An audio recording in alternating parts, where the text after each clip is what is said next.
This is a Spark Meetup, and we are fortunate enough tonight to have Capital One host us, I think for the first time. I'm Andy Konwinski. I help organize the meetups from Databricks, and I'm a coder in the Spark project and a co-founder there.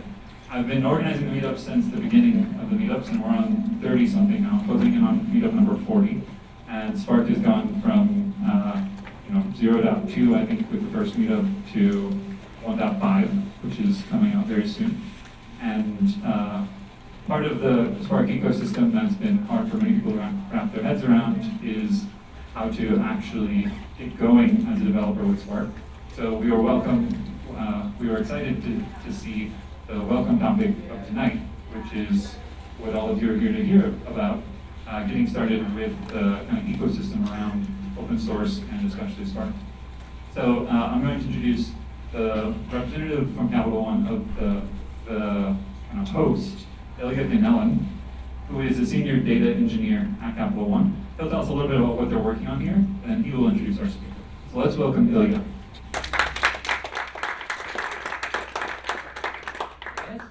Thank you for coming. My name is Ilya. I am a member of the Vault 8 team within the Data Innovation Lab at Capital One, and that's obviously a lot to swallow. The important thing is that what we do is three primary things. We tackle applied business projects that need to move quickly and on a much broader scale than the rest of the organization can really look at because of the requirements of the business. They need to produce product. They need to deliver on a schedule. We still have those requirements, but they're a little less strict in our case. We have the freedom to go off and explore. And that brings us to our second tenet, which is really contributing back to open source. That's why we got involved with Spark. That's why Brennan and myself are contributors to Spark. That's why we have other members of the team who contribute to various other parts of the Hadoop ecosystem. And open source is wonderful in a lot of ways. It means that we can give back to the community. It means that it's possible for us all to grow together and benefit from what everyone else around us is producing. And the third piece of this, also related to exploring all the technology that's out there, is specifically going out and trying out all the new tech for playing with big data in Hadoop and otherwise. And again, bringing us to Spark, that's how we really got intimately involved with Spark. We were building out a large-scale recommendation engine on top of Capital One's transactional data. We selected Spark as a tool to do that and basically ran through the gamut of what can Spark do, what can't Spark do, how can we get Spark to do what we want it to. And part of achieving that goal was Brennan revamping a good deal of how Spark is built and how that understanding in depth how that entire process works, making it easier, making testing easier, more efficient, so at the end of the day, any old developer can come in off the street or off of the nice San Francisco pad that they're living in and start contributing. So without further ado, here you guys, Brennan, New York.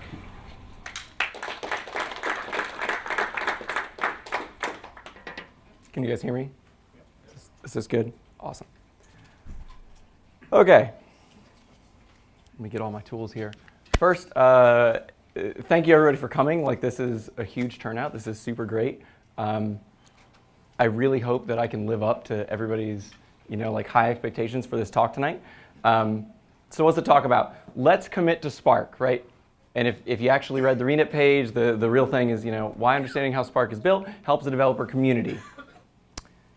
Something I care deeply and passionately about, and hopefully by the end of this, you guys will too. So, I have an agenda. A few things I want to cover with you guys. First and foremost, who is the guy talking to me? Who am I? What are the credentials that I have? Ilya did a great job introducing me. So I'll breeze by those really quickly as far as what I've done, my role here at C1, and then what I've done on Spark. And then we're going to go into the goals that I want everybody to take away tonight, right?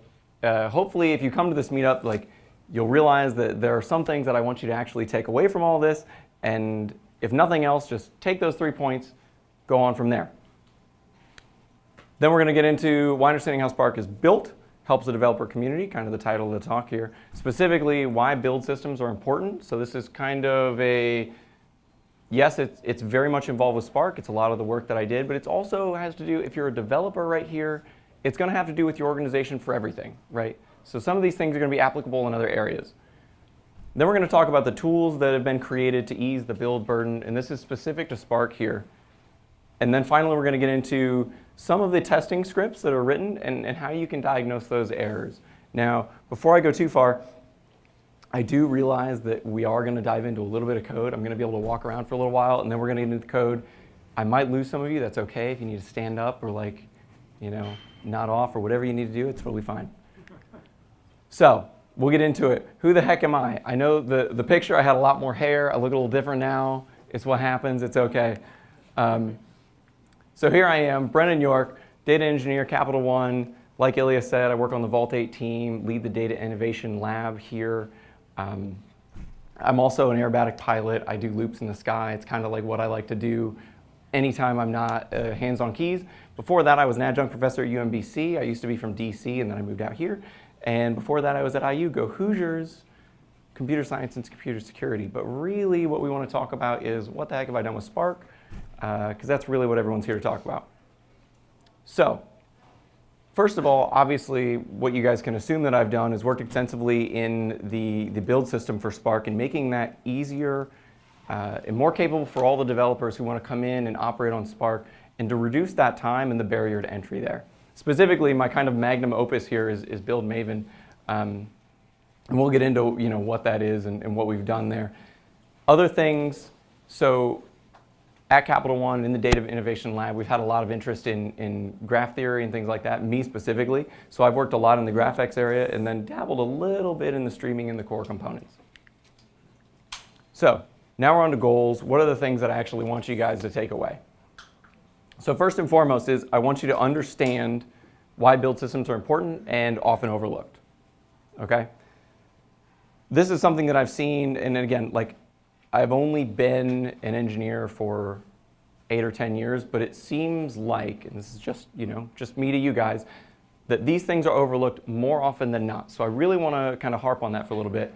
2, be knowledgeable on Spark's build components. Everything that we've done to date in this project, and I say we as in myself plus the rest of the Spark community, and then finally to be comfortable with contributing to Spark. How many of you are developers here in this room? Raise your hand. Good number. How many of you contribute to Spark now or have ever? Okay, if I could get one more hand up by the end of the night, that would be amazing, right? That's kind of my goal here. Because at the end of the day, too many contributions are a great thing. Now, I know we've got some guys who are committers to Spark here and everything, and that's it's amazing and an honor to have you guys here. And I know that there is a burden to the number of PRs that happen in Spark, but really what I want you guys to think about is if there were no PRs and there were no fixes and there was nothing going on with Spark and it wasn't an active community, would you guys even be here? Right? And so that's really what I want to drive away is that, in some sense, too many contributions is a great thing. It means it's a thriving community, and that's where I want to get to. Okay? So, before we go too far, I want to do one quick level set pause. I realize that, like Andy said, you're on almost number 40 of the meetups, right? Some of these meetups have been more on the user track, right? Which are how do I use Spark and how have I used Spark in my business? And then there's the other side, which I have a feeling there are fewer, and Andy, you can correct me if I'm wrong here, of the developer track, and we're talking specifically, working on actual components of Spark. So I just want to say, brief pause. I have a feeling that there's, some people in Meetup and they're like, oh yeah, Spark, that's super cool. They totally want to come. They want to check it out. This is not the user side. This is going to be the developer side. We're going to dive deep. So if anybody needs to leave, it's okay. Free pizza and beer, it's fine.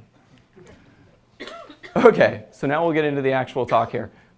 Build systems, what are they good for? We're going to start with the basics. I want to level set everyone with kind of the flow of everything as it pertains to Spark, okay? So first off, everything starts with a great Jira, right? And we've got a lovely Jira up here. This is actually the Build Maven Jira. I don't know if the slides are going to go out. You can follow this stuff at home if you want to. Everything starts with a great Jira, right? Either as a developer, you're using Spark and you find a bug and hopefully, right, you then put that on Jira and life goes well and then someone's going to pick that up. The other side of it is, there are tasks and features and the PMC committee, they're developing their roadmap. Tungsten is a great example of this. A lot of things come out of Tungsten, right? These are all Jiras. What happens after Jira? Where do we go from here? Well, obviously, we're going to go to GitHub in the sense that some lucky person is going to file a PR. They're going to have grabbed that Jira, that task, that feature. They're going to fix it. They're going to put it on GitHub. They're going to iterate on it. They're going to work with the reviewers, the committers, the PMC members, because what they want to do is they want to fix that and they want to put it into master. Why do they want to put it in master? Well, because Spark is great. And really what we're looking for is we want it to be released in the next release distribution. Now 1.3.0 right here, just for reference, is because we're actually tracking a specific Jira all the way through. I believe right now we are working on a vote for 1.5.0, so cross your fingers, hopefully it'll be out soon. And then what happens at the end, right? Well, at the end, we're all a happy family, and the community rejoices, right? Like, we get a new release. I don't know if anybody here tracks Spark to this level, but when 1.5.0 comes out, I know we here at C1, or at least in my team, are going to be super happy. We're going to put it on our next cluster, and then we're going to run with it, and we're going to diagnose it, and we're going to play with it. Because it's going to come with a lot of features, one, that we built, and two, that we didn't build, right? That the community built, and we want those things. So the idea here is we want to build that community. Now, with build systems, what if we look at this in a separate light? And I want to measure this as a metric of time. Specifically, it's not raw numbers here, right?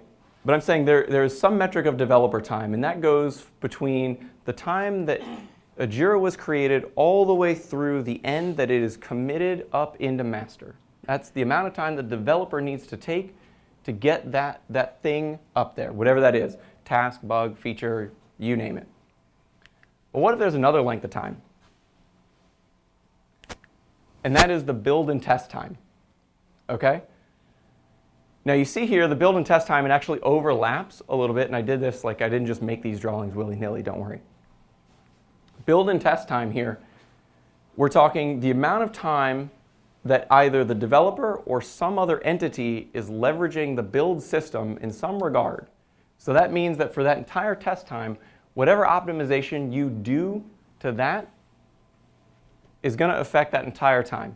And by that I mean if you reduce the time there, you reduce the time to make a release, you reduce the time to get the PR complete, and you reduce the developer time to develop that feature. Right? So the goal, bring down build and test. That's the idea, kind of the premise of what I'm getting at, right? So now we're here, we're talking about Spark. What is Spark's build system? Well, it uses Jenkins. If you're not familiar with that, we'll go into it. We'll show you a little page here in a minute. Jenkins, just for a quick point of note, there's a man out there. I equate him to essentially Jenkins, Shane Knapp. Great guy. He sits over in Berkeley Amp Lab and runs basically all their Jenkins environment. And if you're on the Spark dev list, anytime it goes down, he's on it like, man, I don't have a euphemism for it. It's just quick. But anyways, why are these systems often overlooked? How many people use Jenkins or some CI environment right now? Okay, so just for point of note, that is about 50% of the developers that are in here. So of the hands, 50% use CI. This is what I usually get, right? It's kind of comical, but at the same time, every time you bring it up, you're like, let's bring up Jenkins. And they're like, oh, that's going to take so much time and blah, blah, blah, and it's excuses left, right, up, and down. What I really see more than anything is developers versus DevOps, okay? And by that, I'm explicitly talking about the sense of there's no overlap. We've kind of siloed ourselves in roles, and I'm not going to go on a giant diatribe, but the sense of just be open to the idea that all developers could overlap with DevOps, and DevOps could overlap with developers, in the sense that if they understand each other, maybe all the roles could be a little bit easier. Number two, automation takes time. I hear that all the time. Who has time? Everyone's got a deadline, demos, whatever it is. I know for my team personally, we have deadlines all the time, and we always forget about automating the things. My debate is maybe, just maybe, take the time, automate the task, especially if you've done it twice already. If you've done it 3 times, come on now. Like there should be no debate. Automate it and throw it in there. Now I'm not saying Don't jump right in, use Jenkins, get all the tools built and everything like that. But I'm saying just start to think about this, right? So I want to dive right in here to explicitly what Spark has out there right now, their test matrix, and how the build system is helping them kind of alleviate this test matrix. Alleviate is the only word I can think of here. So, and again, if anyone can correct me in the room right here, feel free. What I really want to get at is the Spark test matrix is huge. And if you're not familiar with a test matrix, what I'm explicitly talking about is the concept that there are a polynomial expansion of the number of things that you add to your project. Now, one of the biggest things that Spark just added was Spark R, which added an entire another language to its test matrix. And we don't even include it right here, right? You see, et cetera, R is all the way at the bottom, right? If you just do the basic math here, you've got 90 different things that you have to build against if you want total test coverage for all the different versions and everything that you're supporting for your different application, right? We're not even including whether we need to compile with Yarn or not, all the different versions of Hadoop for CDH, for Horton, or for MapR. And then, like I said, all the different versions of R that are out there. And again, that's not even covering everything. And I will say explicitly, again, correct me if I'm wrong, at current, Spark is not fully completing the entire test matrix. So again, maybe whoever's out there, if you decide you want to contribute by the time we're done, this would be a great thing. Fulfill this whole test matrix. What I've bolded here is the typical path of compilation that everyone would go through, okay? And I believe Scala might be at 2.11 now, I can't really remember. And the two that are X'd out are things that they are not supporting anymore. The next thing that build systems do, specifically for Spark, code maintenance. Gross but necessary, the JIRA right there, if you ever want to follow that link. It's very interesting. It basically goes over all the different kind of code style guidelines and everything else. Again, I've got this lovely meme here because honestly, it's really true. I've committed to this many, many times. And there are certain people in this room who have knitted the crap out of my code for white space and little like new line operators or whatever. And it's fine, right? Like you're gonna have to get over that because without it, right, I'm writing my code in a bubble and I'm not contributing back to the community, and that's not really that good, right? Because then I've got my style over here and then the rest of the code sitting over here. Someone's gonna read that and go, well, I don't like it that way. I want 2 space indents, not 4. And then we're all over the place. Anyways, the other giant piece that I want to talk about real quick, I don't want to harp on this too long, is all the stuff under dev. So I'm going to be making some references here that are going to be explicitly from if you check out the Spark root directory, right? So when I say dev lint Python, I'm talking about checking out Spark, and under the dev directory there are a couple executables, lint Python, lint Scala, and lint R. These are great utilities that they've created that allow basically automatic linting of all your code. And we'll get there later as far as how that's actually done automatically or automagically, whatever you want to call it, with the build system. Okay, so we covered what a build system is. Things are looking pretty good there. Let's go into the build components that Spark is actually using right now, right? And how we've tried to make that a little bit easier on you. Oh no, you guys didn't see that. Gold doesn't exist. So I've already talked about build Maven. Again, build Maven is sitting, if you check out the Spark directory, under build, it's a Maven. What the heck is it? Everyone should probably know what Maven is here in the room, I would assume. If you don't, just a build tool that builds natively Java. It's got a bunch of plugins for a bunch of other languages. Spark uses it for Java and Scala predominantly. The biggest thing here is build Maven was an attempt to package with Spark, Maven, Scala, and then Zinc. And if you don't know what Zinc is a compilation tool to speed up Scala builds, okay? Now, before Build Maven came along, what was going on was not many people had set up Zinc, which was a server for compilation for Scala, and builds were taking on the order of 15 to 20 minutes just to build Spark, okay? And that's fine, but maybe we can reduce that. What if we automated the capability to get Maven, to get Scala, and to get Zinc, right? Well, we did that. That's kind of the goal of what Maven did, or build Maven, I should say, and that brought our compilation times down to on the order of, and I don't want to lie to you guys, anywhere between 8 and 11 minutes. Okay, now when you're building Spark a lot, that actually does come into play, right? We all like to iterate a lot faster. I'm sure most of us use IDEs and they make getters and setters for us, right? We do that because we don't want to write them there ourselves. We want to do things quicker. Now I want to give you a brief history, right? This is a slight little anecdote because, right, there's a certain portion of this which is I want people to come and contribute to Spark because I value that ecosystem. And the short brief history is when I started on Spark, this was certainly the first major contribution that I had ended up making to Spark. And it was a kind of 3-iteration pass, and it was a culmination of, the first time I saw this task in Jira, you guys can go back and look at it, and my work, I worked a lot with Patrick Wendell, who had originally submitted the thing, and I thought I had just done this amazing, magnum opus. I had dynamic variables in Bash, and I was just doing a bunch of stupid stuff. It was super expansible, and you could put other things in another directory, and it would load them in, and it was great. And then Patrick comes back and says, "There's not really what I was looking for. There's way too much going on here." Okay, so we refactored it. I went through it again, and put my heart and soul in it a second time. And what happens? Right. Well, again, it is not too great. That's not exactly what the community wants. Like, can we maybe work it one more time? So the third time I get around to it, and I'm like, okay, Patrick, you could have what you want. And so I literally just give him the bare bones minimum. And you know what? It turned out that was exactly what he wanted. Now I say that not in the sense like, well, dang it, you can just have what you want.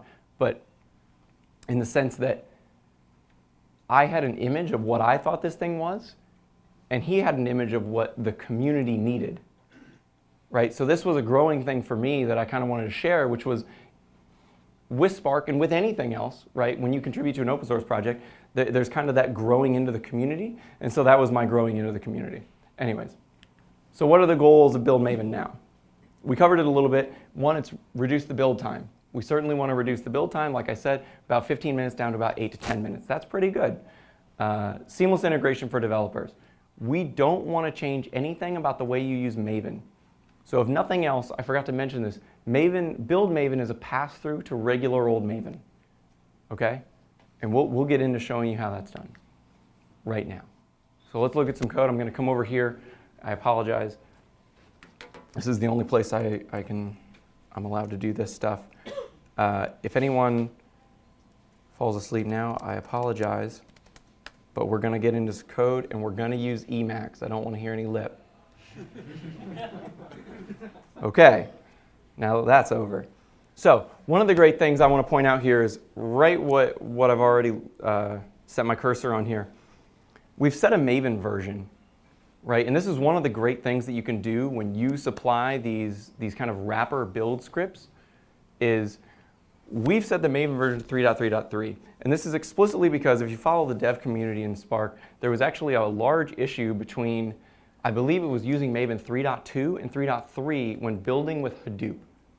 So what we had to do is we actually had to go back in here. We had to lock in another version. We had to lock in a version of Maven.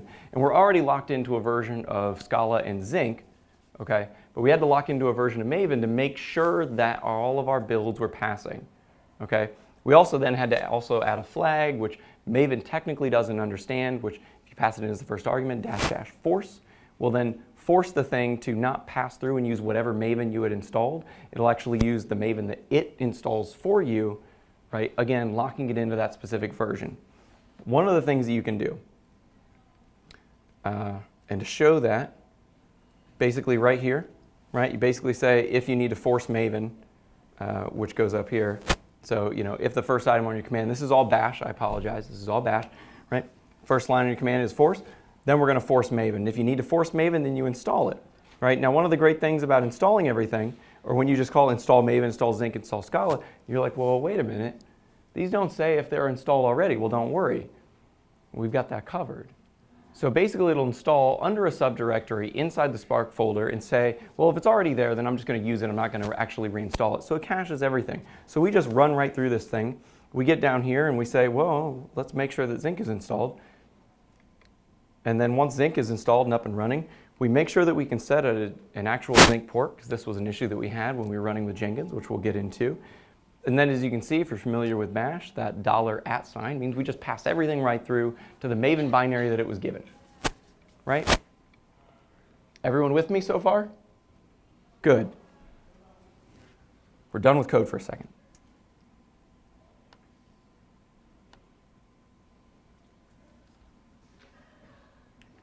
Okay, next thing I want to talk about, build SBT. Not going to spend too much time on this. If you're not familiar with SBT, SBT is a build tool that's more catered to Scala. And if you're familiar with Spark is predominantly Scala-based, right? So one of the big things that happened here was there used to be an SBT. It sounds really weird to say, but it means there was a folder, and inside that folder labeled SBT, there was also an SBT executable. Now, when the build stuff came out, we moved that to build SBT, but why? Does anyone know why? That's all right, I'm here to tell you.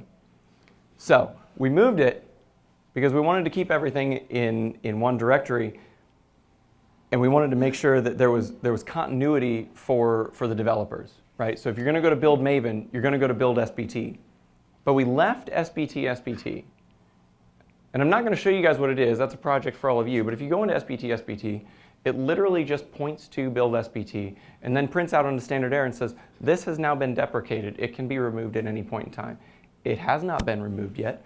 I don't know if it ever will, but it sits there. And the real reason, the only reason I'm bringing this up is the fact that, again, when you get to a project as large as Spark, there is a community base that you have to remember about. So there are, Lord knows how many scripts that are using SBT out there. I don't know, right? But we've got to make sure that those are out there, that it still works. Backwards compatibility is a huge thing in Spark, and they do it very, very well. We'll get into that a little bit more here in a minute. Okay, so now we're getting to the meat and potatoes of this talk. What about testing? Does it really matter? Well, I'll tell you the truth. It does totally matter, especially in Spark. Right? We talked about the test matrix. So, dev run test. This has kind of been my most recent baby here as far as things that have gone on and changed in the Spark landscape. One of the biggest ones is modularization. And luckily tonight we also have a good friend of mine, Josh Rosen, out here, who has helped contribute to all this stuff. And we'll go into the work that he and I did a lot on this script. Specifically, before we did this, builds were taking on the order of probably 3 to 4 hours. They were long. Now, when you talk about what's going on GitHub, when you submit a pull request for something that you've changed, 10 minutes later, Jenkins checks it out and says, I'm going to run all these tests. And then you got to sit there and wait, or you get your coffee, or you go do something else. I don't know what you want to do, but you got to wait for about 4 hours till Jenkins comes back and tells you that your code sucks and it's wrong, and it's failed a test. And you had to wait 4 hours for all that. Not fun. So the biggest thing that we did was this modularization that said, we're going to do code coverage for what is essentially this kind of large dependency tree, or I should say very flat dependency tree, to only change code that's changed, or only test code that's changed. Okay, and we'll talk about that. It's basically just this kind of modularization. Basic example, GraphX is a great concept. If I change something in GraphX, there are no dependencies in GraphX to other things in Spark. So why, when I change code in just GraphX, if I'm doing, working on an Edge RDD, do I need to run the streaming tests, right? They're not affecting each other. So that's kind of what this is getting at. The second thing that we want to make sure of, and this is more generalization for everything, is fail fast. Okay? One of the things that we had to change, which wasn't necessarily in the run test script, was there was binary incompatibility checks, and we'll get into what those were. Those binary incompatibility checks were actually running after the Scala checks for a little while, which was really not fun because I actually hit some of that, and I was like, what the heck? I do not want to hit Scala or binary incompatibility checks when those take 2 minutes to know that I passed all my tests, though, right? So you flip those around. You want to fail fast, especially when your test matrix is so large, right? And then the biggest thing is, very recently, we've converted all of this into Python, and that's when we were able to do all this modularization. Another big thing that I want to talk about here is conversion into a language that the community understands how to maintain is huge, okay? So there's two pieces there. There's the maintenance of the code, and then there's the community that backs the maintenance of the code. And for Spark, right, with PySpark and everything else, Python is big. Bash is not so big. Bash is like, I mean, yes, it does sit in the dev scripts, but it's so hard to maintain. To do this modularization in Bash would have been tricky. It would have been brittle. Any little change could have screwed up the entire process. We didn't want that. So, Bash into Python. What were the goals of the overall run test thing? I kind of went over those, but we'll just reiterate them one more time. Reduce test time. Once we were all done with this, depending on what you changed, I mean, it brought your test time down from 4 hours to like an hour, depending. And then only test what is necessary, which we've definitely already covered, right? Another great example of only run what you need to, if you make a document change in Spark, just so you know, I don't think you need to run all of the Scala tests too. But it happens. That's life. That's okay. Okay, more code. Let's dive in.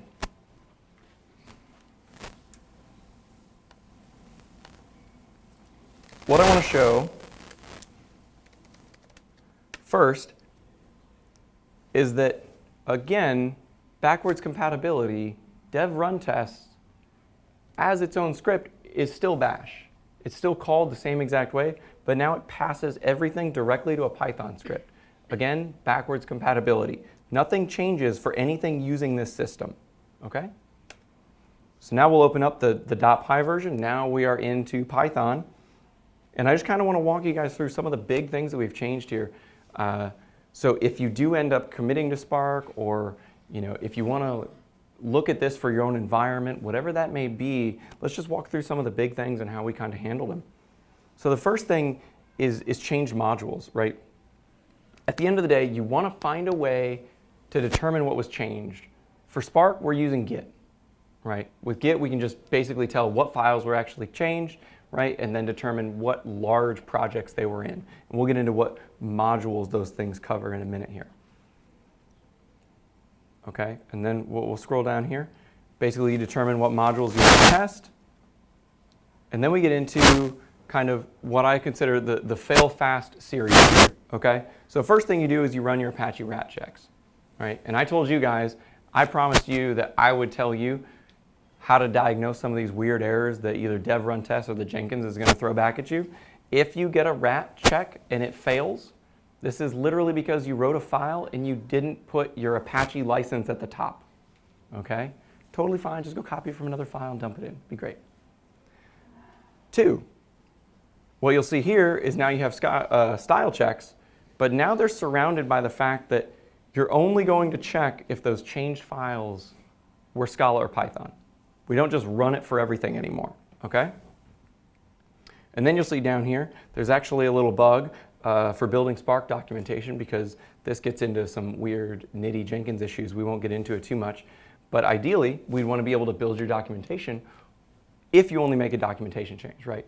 We're getting there. We're not perfect. Next, we actually do a Spark build, right? If you failed Spark build, remember now our builds are 8 to 10 minutes. You fail there, we don't want to run the test before we do the build. Next thing, like I said before, we detect binary inop with Mima. This is essentially backwards compatibility. So if your Spark build works, but then you still don't have backwards compatibility, we want to fail fast. How long does Mima take? About 8 minutes, okay? And again, slight caveat there, what Spark is doing with backwards compatibility here is pretty good. I haven't actually seen this in any other project, so I got to give a slight shout out there. The fact that it's its own operation is pretty nice.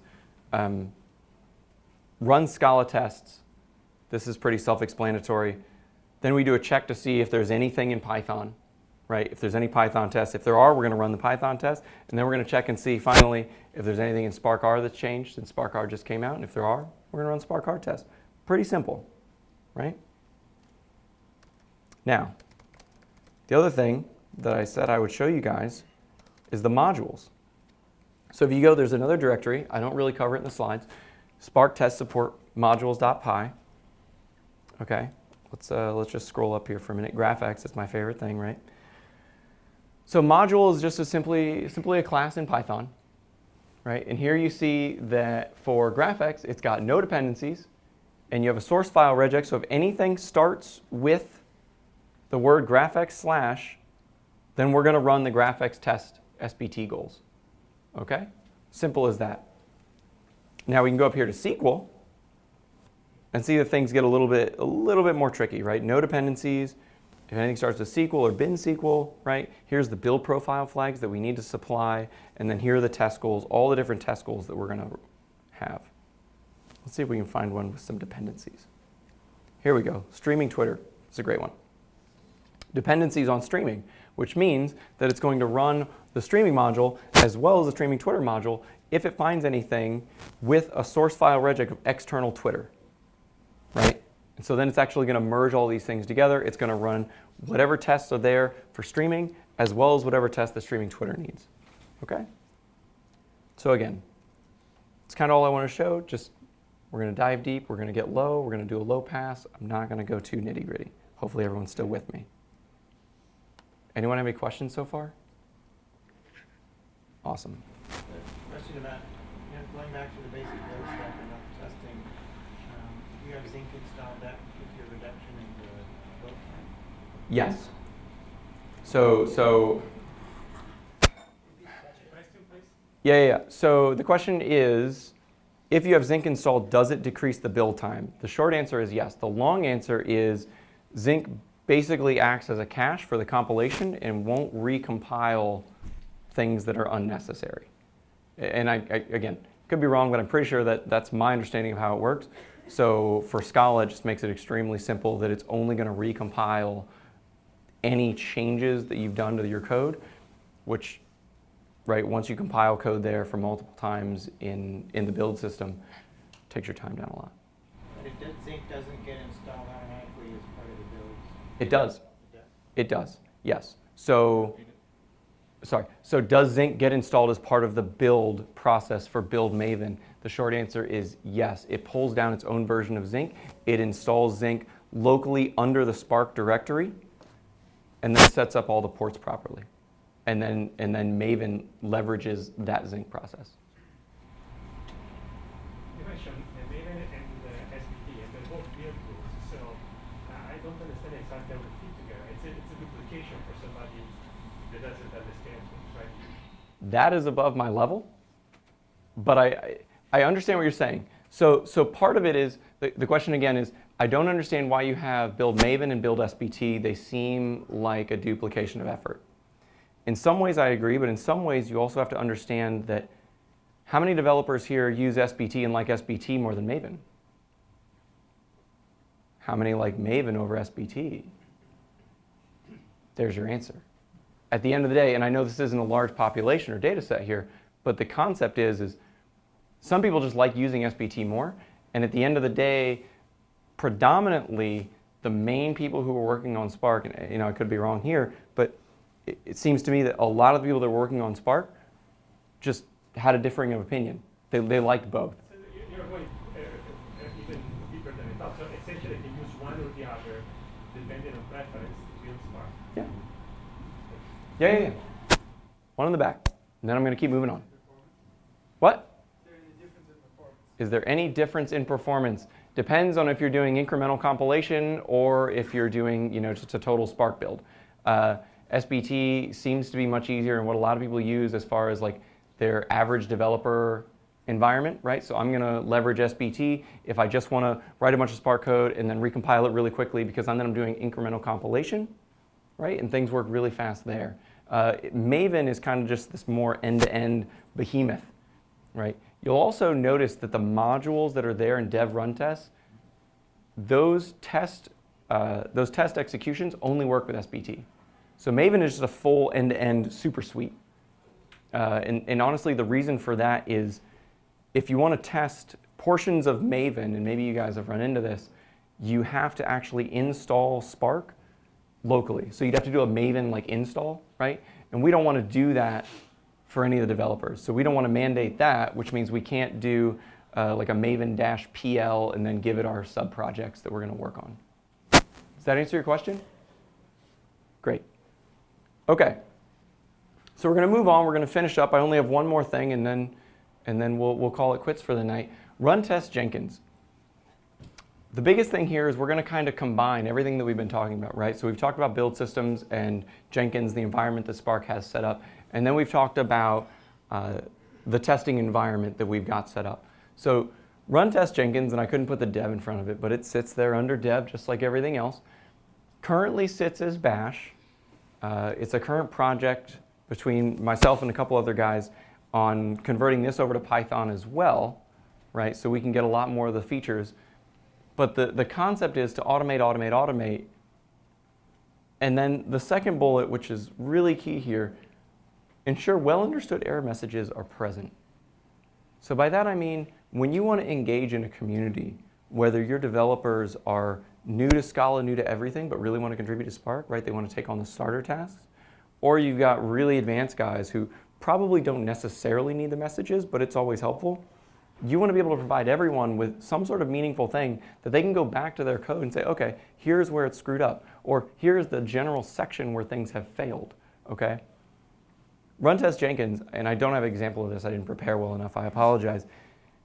If you're on GitHub, you submit a pull request, Jenkins does everything, it runs through all of the tests in the whole suite, it will respond with some sort of a message that either says, everything was gravy, not literally, or it says, something has failed. Right? And we'll go into the blocks that it can fail at. And then I won't be able to show you guys all the messages, but you'll see, like, if you actually do this on GitHub, it basically presents the same message on GitHub. Okay? So, one more time, more code. Stay with me.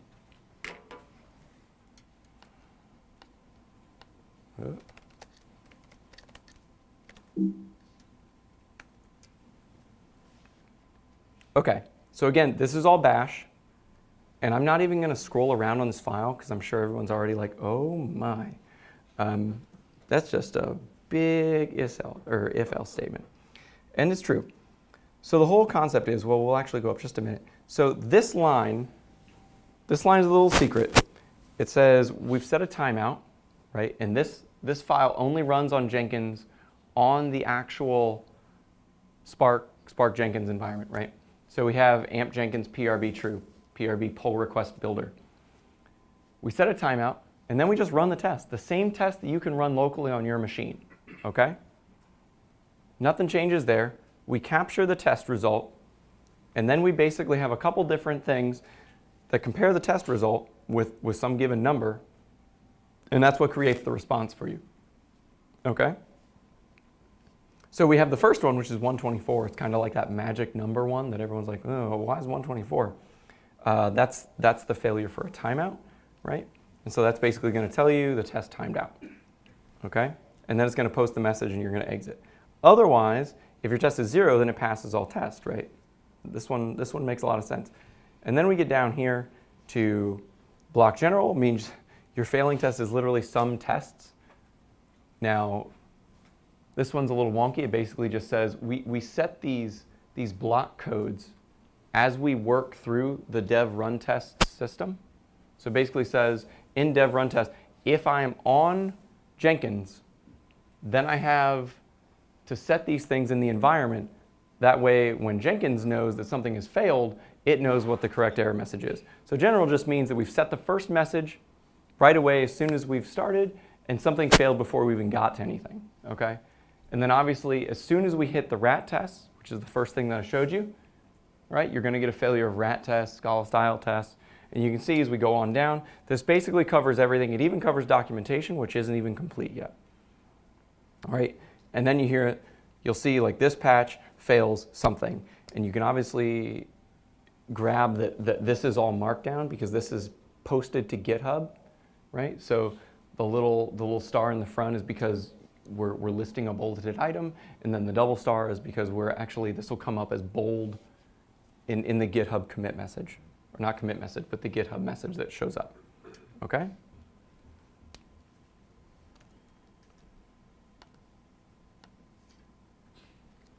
All right, that was it. I want to go over a few things with you guys to conclude. This is the same slide as my goals. I just want to reiterate, I hope that what everyone took away was to understand why build systems are important and often overlooked. Hopefully we've established that they might actually be good, and maybe for us developers, we might actually be DevOps guys, and maybe for us DevOps guys, we might be a little bit developers. And if nothing else, maybe we automate a few more things, right? 2, be knowledgeable on Spark's build components, right? So we've got build Maven and build SBT. They both work wonders. Give them a try. Or, take a look at them.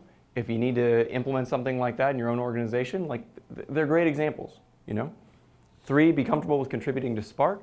Whether you guys do or don't, that's up to you. But I hope that I've given you at least the comfortability and the capability to go off and say, you know what, I might look up the JIRAs and say, there's been this thing that I've really wanted to look at. Maybe I should just check it out. Okay? And before I finish with questions, I want to give a couple shout outs, right? So everybody on this page has been kind of a special mentor for me in the Spark community. So I want to give them a nice thanks for what they've done. Again, Patrick and Josh and everybody has been a great help to get me off the ground. I'm sure for anybody who wants to decide to commit or begin committing, they're going to be a great help to you too. And obviously the other half of this is just the general community of Spark. Because without them, I certainly wouldn't be able to be standing up here in front of all of you people. If there was a small community, it might just be me and Ilya up here. And well, that could still be a fun time too, I don't know. And with that, are there any questions? It's good stuff, but the only thing it seems to me, the incremental testing is a very general problem. It has nothing to do with Spark, right? It belongs in the build system. Can we push one day, even in the future, this stuff to a testing tool that everybody can use? Because every big project has this problem. I write that code, I say to try and I test 5 minutes, they refuse my submission. There's severe limitations in how much time you can spend testing. And the more time you spend, the more you sure coverage and you have the nice properties. So it's a great tool that gives you lessons this compromise that you make with fast testing and thorough testing. Right? So there's nothing special to Spark, right? No. Important for everybody. Mm-hmm. Could you repeat the question, please? Yeah. So the general kind of statement is that incremental compilation is not necessarily just a great thing for Spark. It's great for a lot of things. And correct me if I'm wrong if I'm reiterating incorrectly. Compilation is in sync, right, in SVT. You are done incremental testing, which is another big piece.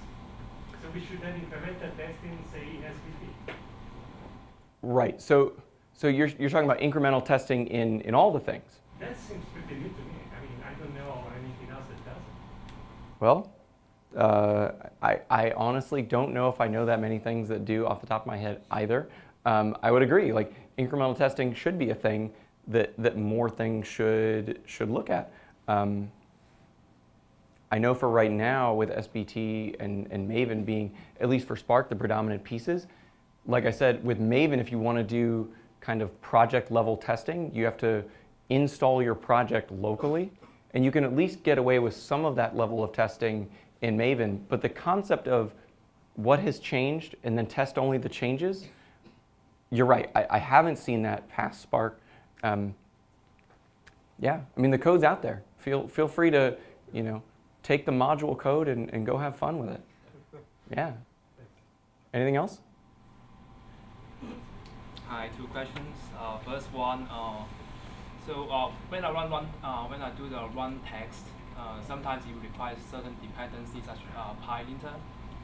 So I'm wondering, do you guys have any plan to set up a standard image on EC2 so that I can always run that image and then run the test over there, so that everybody will have the same standard test environment? My second question is that for the message posted by Jenkins to GitHub, why do we show the actual name of the unit test that's failed? Right now you're showing some test, but you did not give the exact name of the test.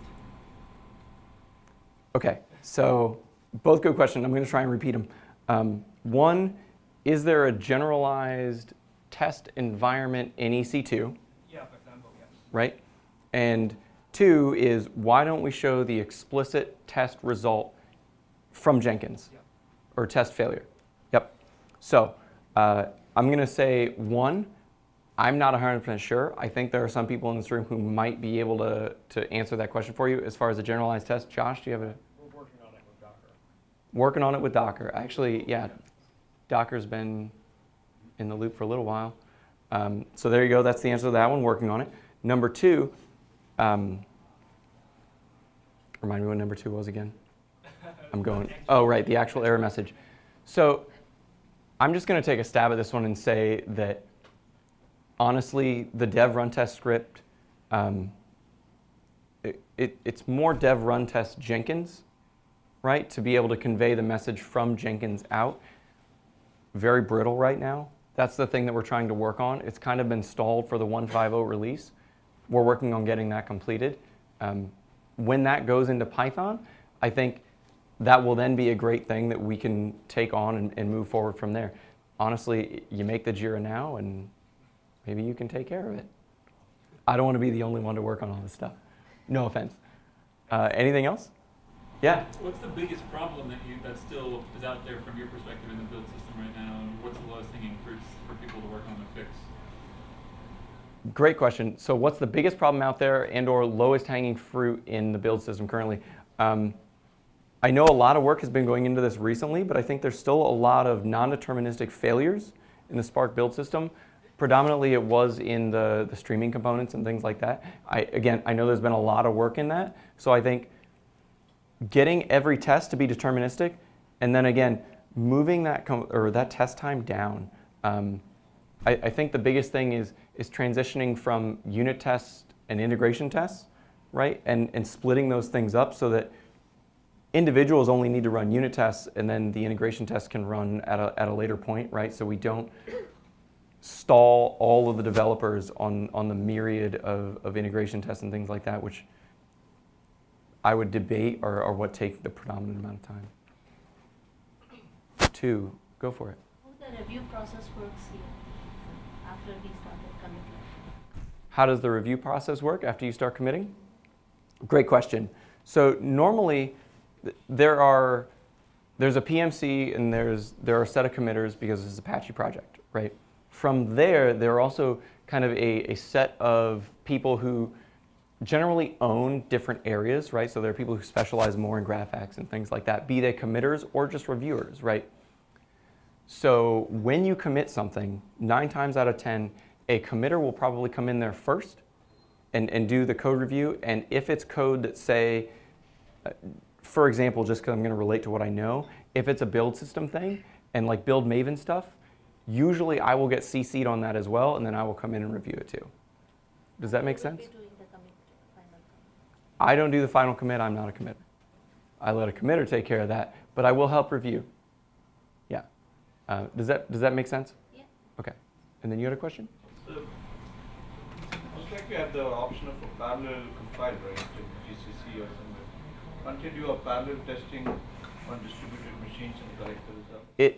So it gets a little interesting when you talk about parallel compilation, just because of, again, kind of going back to Andy's question of integration tests versus unit tests. Some things require that other ports be open. You have distributed tests, right? Like to be a distributed compute framework, which then falls into what Josh was talking about allowing Docker into the whole mix. When we get Docker in there, the parallelization component is going to be able to be expanded, but until then, there are just kind of too many like brittle components and pieces like that. And correct me if I'm wrong, but I think once Docker comes in, we'll be able to do the parallelization a lot easier. Anything else? Just maybe expand on that. We have parallelized certain projects via Python tests now by parallel. Parallelizing the JVM-based test with the sort of sweet granularity is something we have, if you set a part of bandwidth, but it's sort of a tricky problem to sort of in the weeds, technical difficulties using an SVT.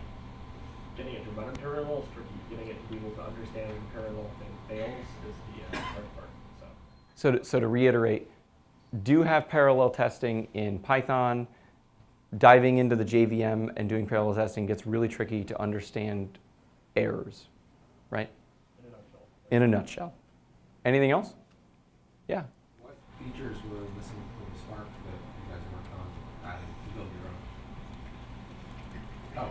Like clarification on that? You were building your own version of Spark, right? So no, we have looked at kind of understanding build components, things like that, specifically to the C1 environment, right? Because there are certain times when, to be completely honest, we need a patch for something that maybe another team is working on here at Capital One, and we will parallel track and say, fix the bug, and also supply a version of Spark that basically is just patched with that internally. Okay. And again, that is literally, so one thing I didn't talk about was the make assembly script, which is kind of at the top level. It'll actually make the entire assembly that you can run Spark, Spark on Yarn, all the great stuff. That was what we used. Yeah. Any other questions? Oh, yep. Do you know why it takes 11 minutes? What's the major piece? Why does it take 11 minutes to do the build? Yeah. 17 minutes of my machine if you want to give it a sample. What? I built 1.5 yesterday, it took 17. 17 minutes you run it. It's the biggest Mac I could possibly afford. Biggest Mac you could find. Wow. You could afford. That's good.